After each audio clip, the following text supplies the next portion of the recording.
नमस्कार। आज मैं जिस समस्या पर बात कर रही हूँ वह है नेक पेन। यह दर्द कभी बड़ी उम्र के लोगों को हुआ करता था, लेकिन आज यह यंग जनरेशन में बहुत अधिक दिखाई पड़ रहा है। और इसका कारण है हमारी गलत लाइफ स्टाइल और हमारा आहार। इसमें शुरुआती जो लक्षण है उसमें गर्दन में दर्द व जकड़न महसूस होती है।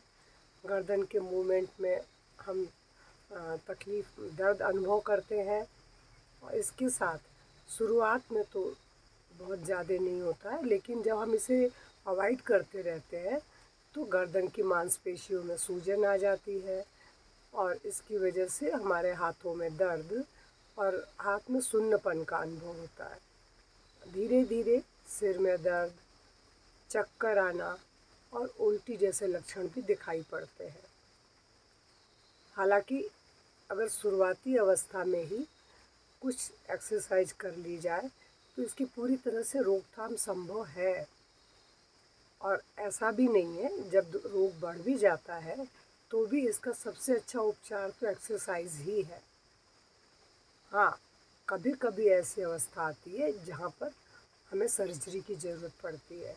इसीलिए जब भी दर्द हो तो पहले एक बार डॉक्टर से कंसल्ट करें, एक्सरे करवा लें, या जो डॉक्टर बोले कि एक्सरे, सीटी स्कैन या फिर एमआरआई जो भी बोले करवा के पता कर लें कि आपकी कहाँ तक आपकी तकलीफ़ बढ़ी हुई है और उसके बाद उसका उपचार संभव है। साधारण अवस्था में तो बहुत थोड़ी सी एक्सरसाइज है। अगर आप प्रतिदिन इनका अभ्यास करते हैं तो ये समस्या होगी ही नहीं, और शुरुआती अवस्था है तो ठीक हो जाएगी। इसमें मैं आपको बहुत थोड़ी सी एक्सरसाइज बता रही हूँ कि जिनको करके आप अपने गर्दन के दर्द को ठीक कर सकते हैं। लेकिन इसमें और कई भी कारण हैं, जैसे ऑस्टियोपोरोसिस हो जाना या फिर ऑस्टियोआर्थराइटिस का होना, अधिक वजन का उठा लेना, झटका खा जाना गर्दन का, ये सब भी इसके कारण है। तो अभी मैं आपको एक्सरसाइज करके बता रही हूँ कि जो गर्दन के दर्द के लिए बहुत अधिक यूज़फुल है। और सर्वाइकल का पेन इन एक्सरसाइज से पूरी तरह ठीक हो जाता है। किसी भी तरह का गर्दन का दर्द है उनमें यही एक्सरसाइज की जाती है। बस इसमें आपको फॉरवर्ड बेंडिंग टोटल बैन है। अपनी गर्दन को इस अवस्था में नहीं मोड़ेंगे और बहुत अधिक वजन नहीं उठाएंगे, क्योंकि वजन उठाने से कंधे की उन्हीं मांसपेशियों में प्रेशर पड़ता है, सर्वाइकल के ऊपर उसका प्रेशर आता है, तो जिसकी वजह से दर्द होता है। अब मैं आपको एक्सरसाइज बताती हूँ कि क्या करना है। इसमें आपको जो गर्दन का मूवमेंट है, सबसे पहले ट्विस्ट, ब्रीद आउट, ब्रीद इन, सांस के साथ, ब्रीद आउट, ब्रीद इन। ये सभी एक्सरसाइजें 3 से 5 बार, breathe out, breathe in, breathe out, breathe इन।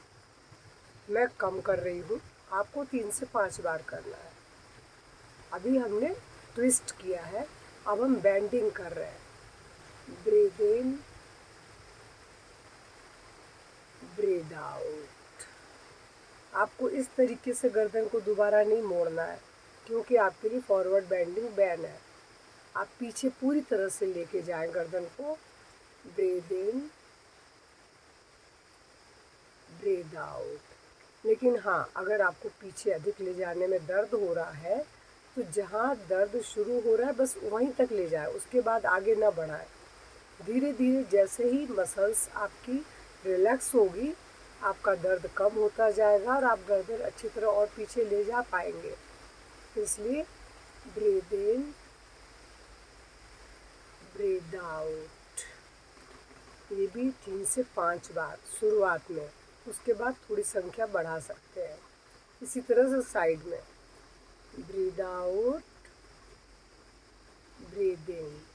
हमारा ध्यान कान को गर्दन की बोन पे लगाने का, कंधे की बोन पर। लेकिन अगर नहीं लगता तो ज़बरदस्ती नहीं करेंगे। ब्रीद आउट, ब्रीद इन। कंधे को ऊपर उठा के नहीं लगाना है, कंधे को सीधा ही रखना है। Breathe out, breathe in, breathe out, breathe इन। साधारणतः तो अगर हल्का सा कुछ ऐसे ही है तो ठीक हो जाता है, और उसके अलावा अगर आपको अधिक दर्द है तो यहाँ से शुरुआत करें। सांस भरे, सांस छोड़ दे। उंगलियों को ऐसे नहीं करना, ये रॉन्ग है। Breathe in, breathe out. हम अपने तनाव को दूर कर रहे हैं, इसलिए उंगलियों को ढीला छोड़ें। सांस भरे, सांस छोड़ दे। 10 से 12 बार मुट्ठी को टाइट करना है ऐसे, अंगूठा अंदर, उंगलियां बाहर, और ढीला छोड़ दे। ये तो इसकी शुरुआती जो एक्सरसाइज है सर्वाइकल की ये है। उसके बाद क्लॉकवाइज, एंटी क्लॉकवाइज। सांस भरे, सांस छोड़े, सांस भरे, सांस छोड़े। ये सभी 10 से 12 बार करेंगे। इन एक्सरसाइजों को करने से धीरे धीरे आपकी सर्वाइकल बोन की मांसपेशियां रिलैक्स होंगी, उसके नर्व पे पड़ा हुआ प्रेशर कम होगा। इसको करने के बाद शोल्डर के लिए है क्लॉकवाइज,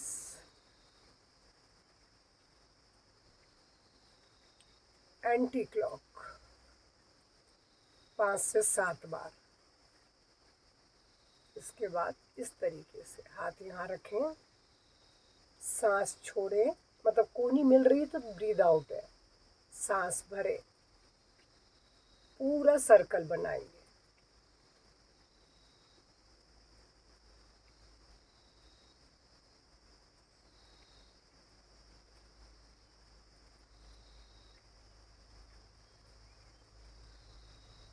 ये भी 5 से 7 बार। और एंटी क्लॉक, जो भी हम एक्सरसाइज करेंगे अगर क्लॉक में कर रहे हैं तो हमें एंटी क्लॉक भी करनी है।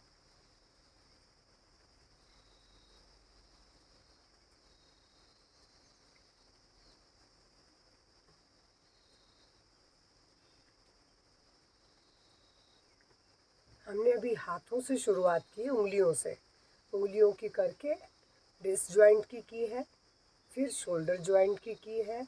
अब इसके बाद अगर आपको ज़्यादा है तो नेक की इसके बाद करेंगे। वही twist, breathe out, breathe in, breathe out, breathe in, breathe out, breathe in, breathe out, breathe in, breathe in, breathe out.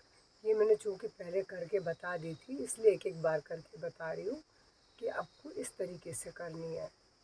अब इसके बाद की जो एक्सरसाइज है उसका प्रेशर सीधे आपके सर्वाइकल इस जगह पर ही पड़ेगा, इस बोन पर ही पड़ेगा। आपको क्या करना है, दोनों हथेलियों को ऐसे रखें, हाथ हथेली से चिन को प्रेस करेंगे, लेकिन चिन से हथेलियों को प्रेस करेंगे। आप देखना मैं पूरी ताकत लगाऊंगी लेकिन मेरा चेहरा भी नहीं हिलेगा और हाथ भी नहीं हिलेगा। सांस भरी, सांस छोड़ दी। अब सांस भर रही हूँ।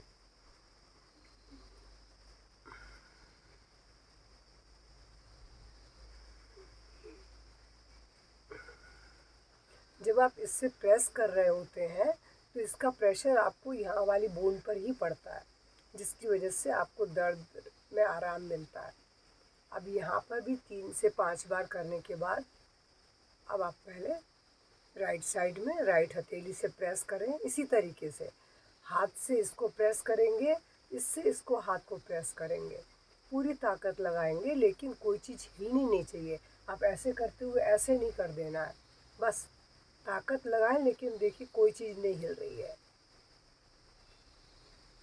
सांस भरी, छोड़ दिया, सांस भरी, ब्रीद आउट। ये भी 3 से 5 बार है। इसी तरह left side,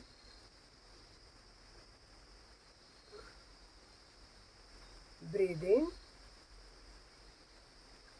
breathe out, breathe in, breathe out. दोनों साइड करने के बाद ये हथेली को सामने ले आएंगे, यहाँ भी प्रेस करेंगे क्योंकि गर्दन की मांसपेशियों को रिलैक्स करने के लिए हमको यहाँ की मसल्स को रिलैक्स करना है और इन्हीं एक्सरसाइज से यहाँ की मांसपेशियाँ रिलैक्स होती हैं। अभी दोनों हथेलियों से मैं सिर को धक्का दूंगी और सिर से हथेलियों को, लेकिन कोई भी अपनी जगह से हिलेगा नहीं। सांस भरी, सांस छोड़ दी। Breathe in, breathe out. यहाँ भी 3 से 5 बार। फिर इसी तरह पीछे भी करना है। यहाँ से भी सेम यही प्रोसीजर होगा कि आप सांस भरें और सांस को छोड़ दें। देखिए मैंने यहाँ से इसको ऐसे कर रखा है, मैं प्रेस कर रही हूँ और रिलैक्स कर रही हूँ। सांस भरी और सांस को छोड़ दिया। इन एक्सरसाइज के बाद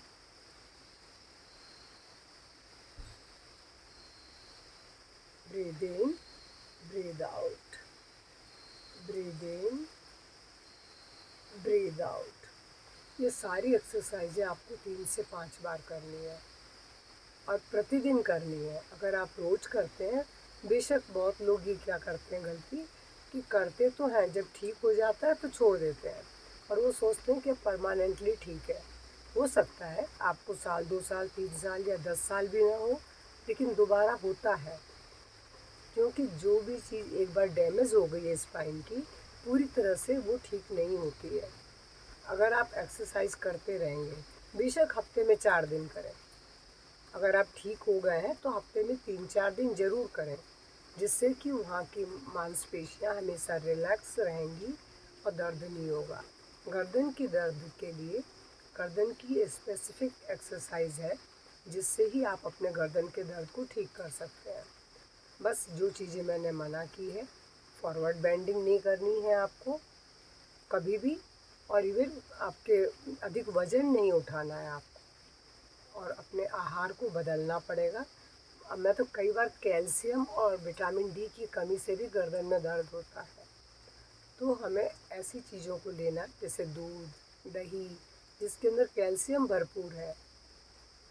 विटामिन डी के लिए सूर्य की रोशनी का मतलब सुबह सुबह की रोशनी में बैठें और एक्सरसाइज करें तो आपको सारी चीज़ें मिल जाएंगी और आप इसमें समय भी नहीं लगता है अधिक। मुश्किल से मुश्किल आप 10 से 15 मिनट, इतना ही समय लगता है आपको ठीक करने में, एक्सरसाइज करने में। इतने 10-15 मिनट के समय को आप उपयोग कर लेंगे तो आप गर्दन के दर्द से हमेशा बचे रहेंगे। मेरा आज का वीडियो अगर आपको गर्दन के दर्द में आराम दिलाता है तो प्लीज़ इसे लाइक करेंगे, कमेंट बॉक्स में कमेंट भी करेंगे और पहली बार जुड़ रहे हैं तो सब्सक्राइब करेंगे, बेल आइकॉन को प्रेस करेंगे। नमस्कार, धन्यवाद।